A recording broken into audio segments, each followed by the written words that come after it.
Bible, it's back. Alright, today we are going through our 5th installment of New Year's Cosmology class number 5, Propositions of Biblical Cosmology. Now, in a lot of ways, the last 4 episodes have been building up to this point where we can finally talk about the theory. Basically, the first class, we justified our worldview. We gave many philosophical reasons and stuff for a Christian worldview and how we interpret knowledge and things of that nature. The next class, we talked about materialism, the basic philosophical foundation for atheism or various types of secularism. And so we showed how that's logically incompatible, that we cannot justify the existence of matter by itself. The next class, we talked about the Big Bang Theory, and I gave just 23 of the many reasons why this cosmology has scientifically failed. Then we talked about general revelation, okay, or natural revelation. Why it is that God has not put his sponsorship on science. Basically, if you're doing science, then you are doing something of man. And so if you're doing something of man, then it stands to reason that you can be criticized. A lot of liberal Christians have assumed that God is speaking through man's ideas. Not necessarily. Okay, so you have to put these things up. And so all of science is popular science, I should say. All of their presuppositions are always up for criticism.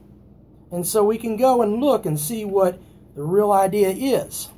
In popular scientific culture, people assume that the Bible is illegal for the scientific mind, that you cannot come up with a hypothesis that is biblically based. But everything they have is just collapsed.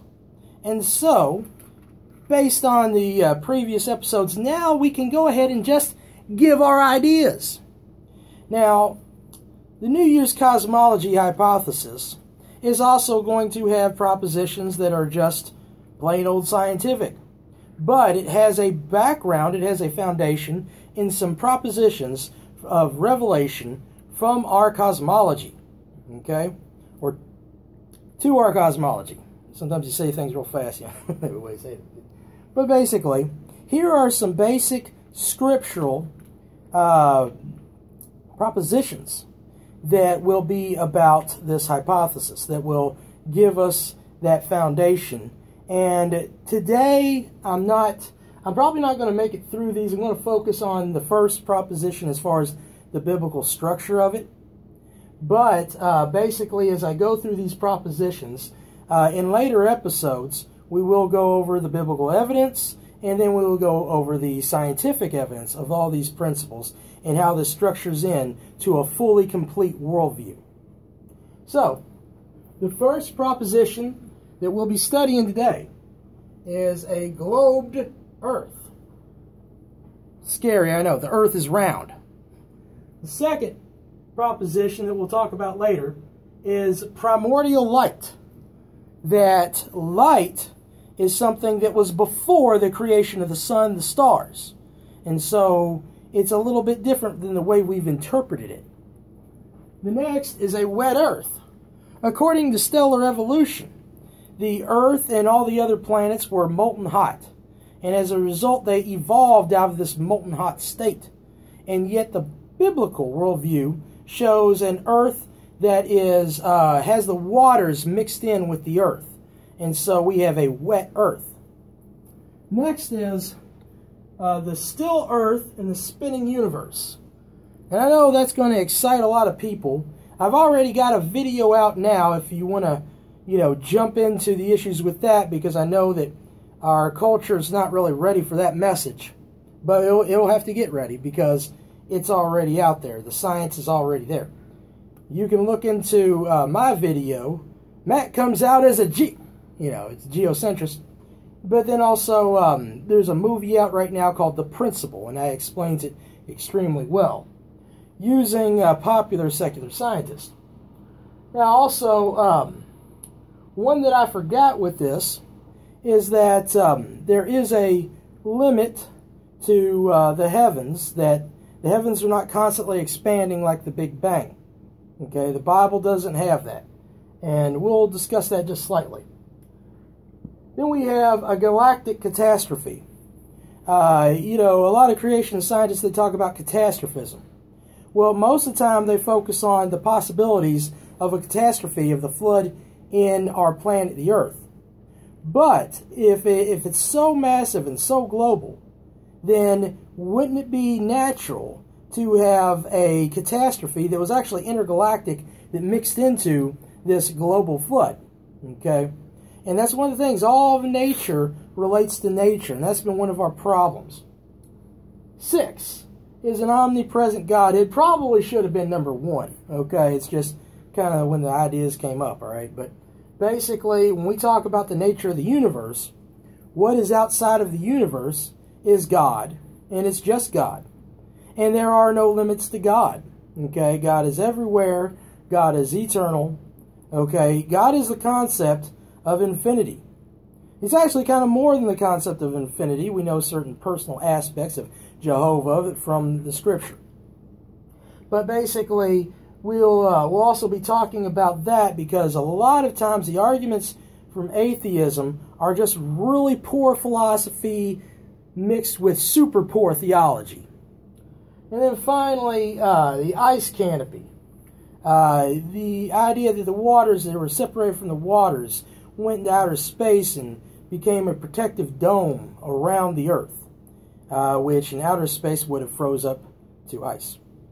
So that is some of the propositions that we'll be getting from the Bible.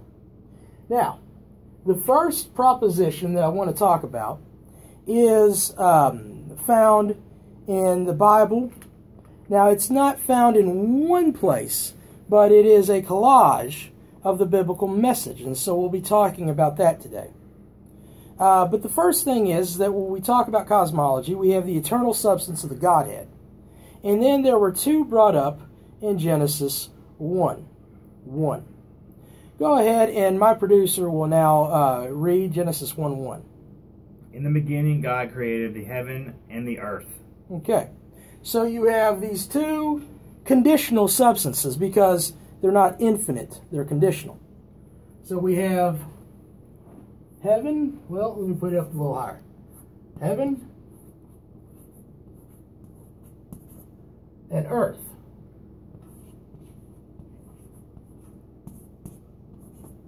Now, one of the things that you have to realize is that when we start talking about the flat earth idea, why is that starting to become more popular on different YouTube and internet resources? Why has that idea come out? Well, essentially, in order to debunk creationism, they have decided to make up a caricature of creationism.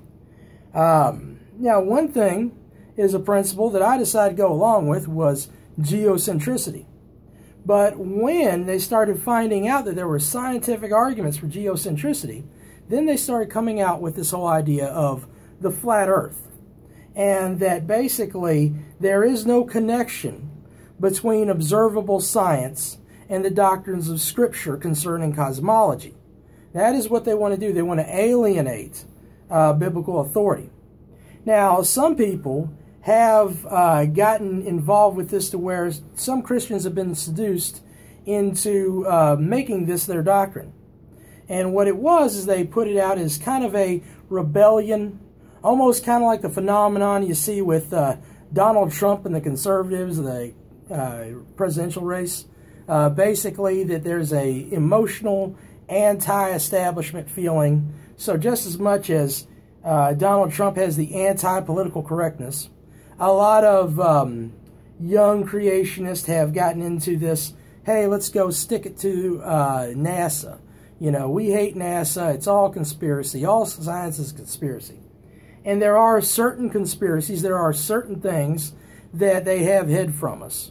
But yet, it's not my job to as much deny facts being put forth, but my job is to test interpretations of those facts. And so when they come out with a flat earth theory, I ask them, is there a verse in the Bible that says the earth is flat? And they say no. Okay, so you're risking all your reputation and you don't have a single verse that says the earth is flat. And not to mention, when we look at church history, has there been all these Christians who said the earth is flat? Can you find me a major teacher? You know, and maybe a really good scholar might find somebody obscure. But, you know, essentially, there's no major teacher that came out with this. Okay? So then, we have to deal with this issue. And I look at the creation science movement, and everyone has been focused on the earth as a sphere, as a ball. Okay? But why would they argue that from a biblical point of view? All right, the first verse we want to look at is in the book of Job, chapter 26, and verse 7. Let me help us listen. Do that. Yeah. Go forward.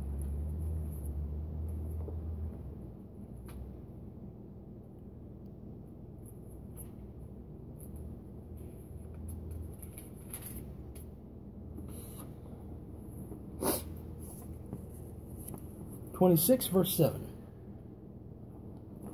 He stretcheth out the north over the empty place, and hangeth the earth upon nothing. So, the first thing that we have to understand is that this earth, okay, whatever this earth is, there is nothing.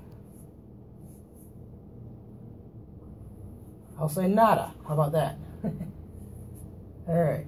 There's nothing that the earth is over.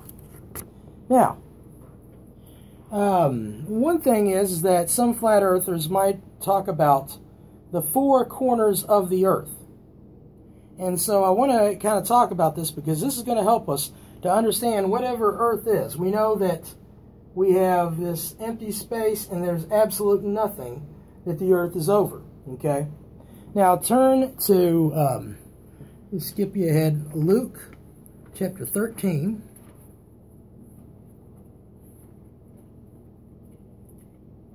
It'll be verse 29.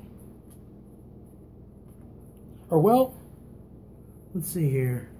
Put your finger there. Put your finger there. I'll put you another one. Okay. Over here. Isaiah. Let's see here. It's just the next book. Isaiah 11. So Isaiah 11 there. 11, 12. There we go. All right, read for us Isaiah 11:12. And he shall set up an ensign for the nations, and shall assemble the outcasts of Israel, and gather together the dispersed of Judah from the four corners of the earth. Okay, so now here's this passage telling us about the gathering of Israel from the four corners of the earth. What are these four corners? Well, here's a parallel passage in Luke 13, verse 29.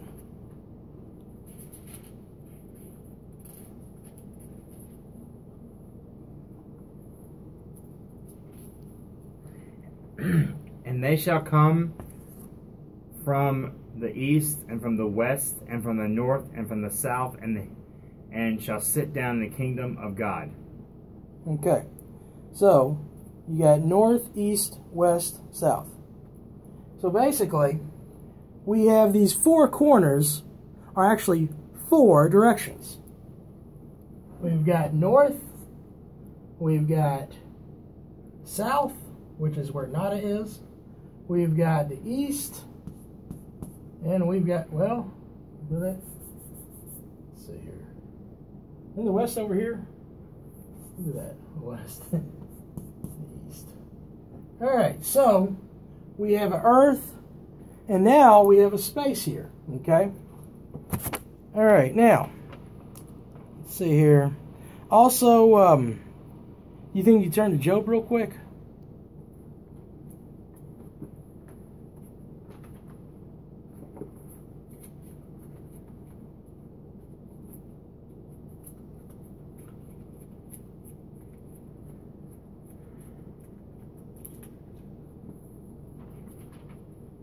Job is before Psalms. Verse 9:6. Which shaketh the earth out of her place, and the pillars thereof tremble. Okay, so the earth has pillars. Okay. Also, now go all the way back to Genesis 8.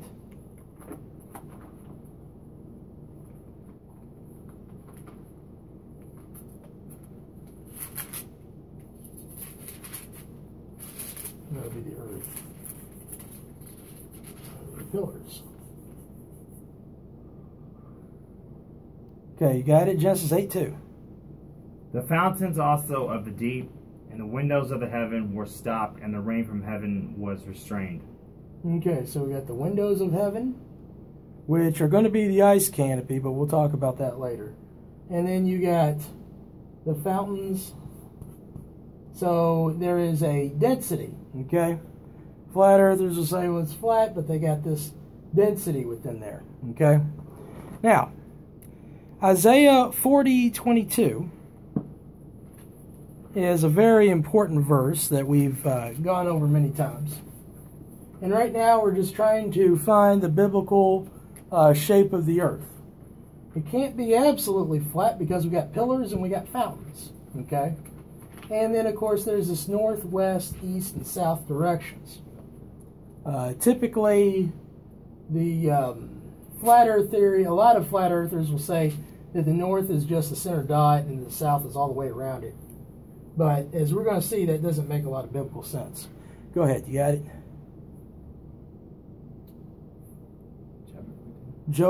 Isaiah 40, verse 22.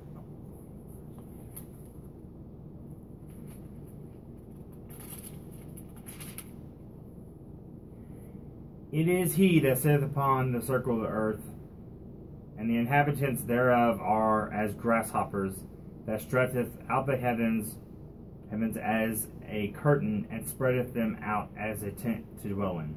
Okay. Now, let me check this one more time. All right. There's another passage. We might have read it already. But it talks about where God is doing this from the north. And it says that God sits on the circle of the earth. So now we have a circle that, has 3 dimensions. Okay? Now, let's go ahead and look at this passage about the sun in Psalm 22, verses 4 through 6. Psalm number 22, verses 4 through 6.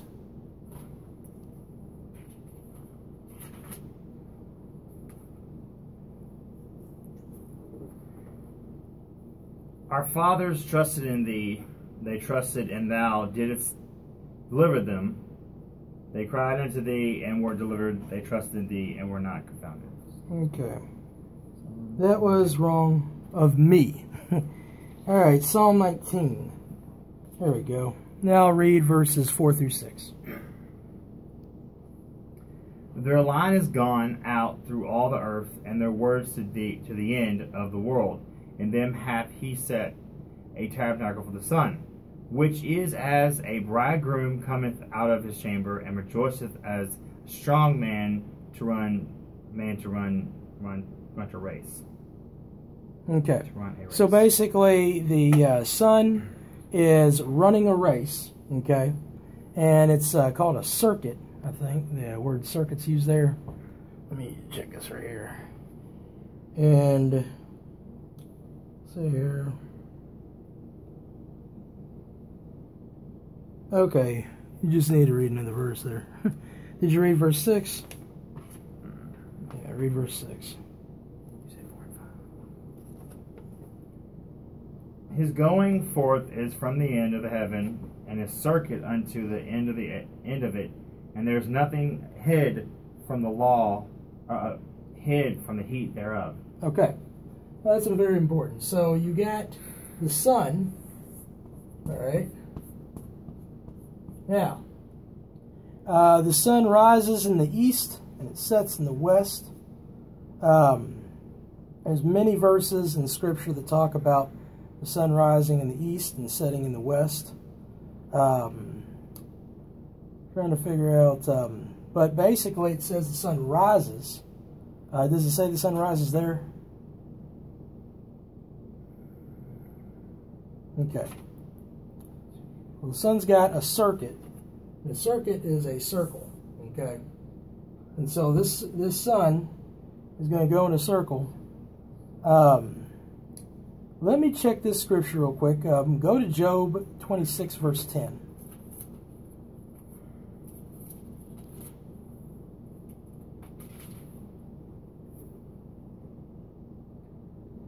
He hath compassed the waters with bounds until the day and night come to end.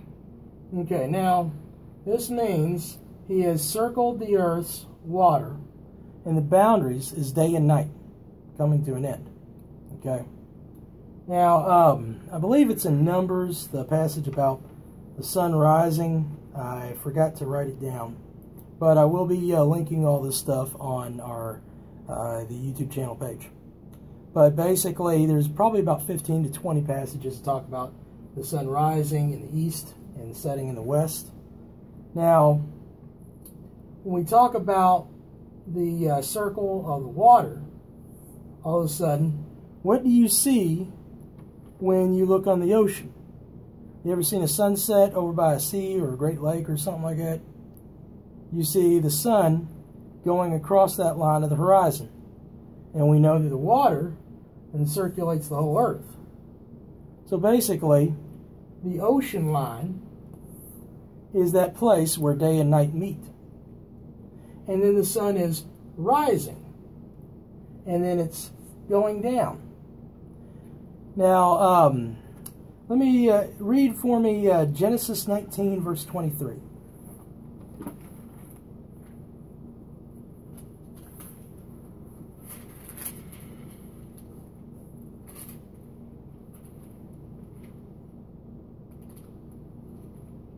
Genesis 19, verse 23.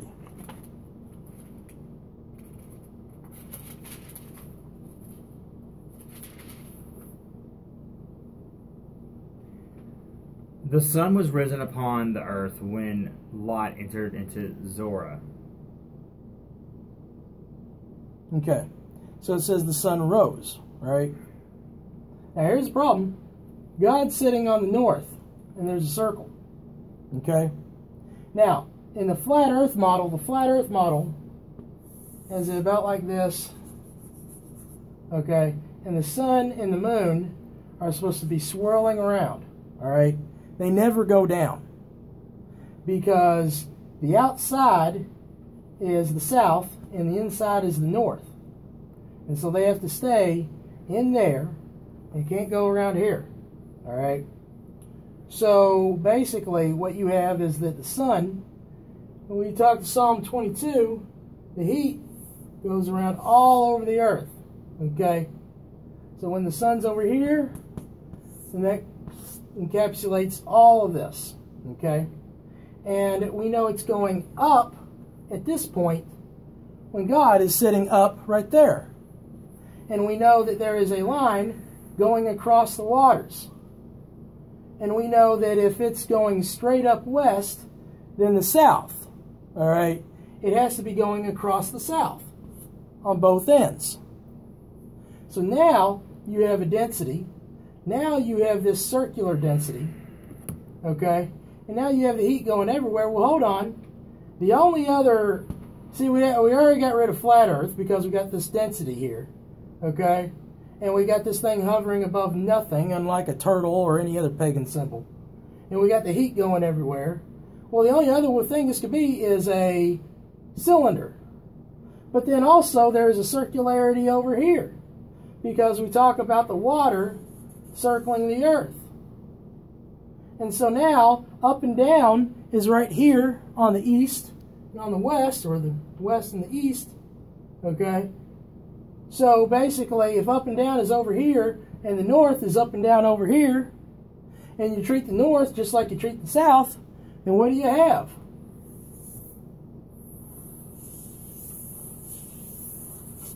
You have a round earth. You have a globed earth. Okay? I mean, the best hope that they could possibly argue is that somehow the South Pole is different. The Bible doesn't say the South Pole is any different. The Bible says that the South Pole has to deal with the sunlight just as much as the North Pole. And that this thing is going around. And so that's why it's easy to postulate a globed earth, but this stuff is thousands of years old. We're not supposed to know this. There were flat earthers all the way up to the 1500s. And then they got defeated by Columbus. Why did they get defeated by Columbus, at least on a popular level? Okay? Think about this. Because they were following a pagan cosmology. And the pagan cosmology had to have a flat earth because the earth did not sit upon nothing. And that's just a little verse in Job. Now, later on, Aristotle picks up the same ideas Job had. Aristotle writes 1,000, 2,000 years later, okay? But he picks up these concepts, and he starts realizing that the earth has to be a ball, okay? And they base it off of this geocentricity, but basically, you have the Bible revealing the planet Earth before any of this, okay? The Bible is giving a scientific proposition.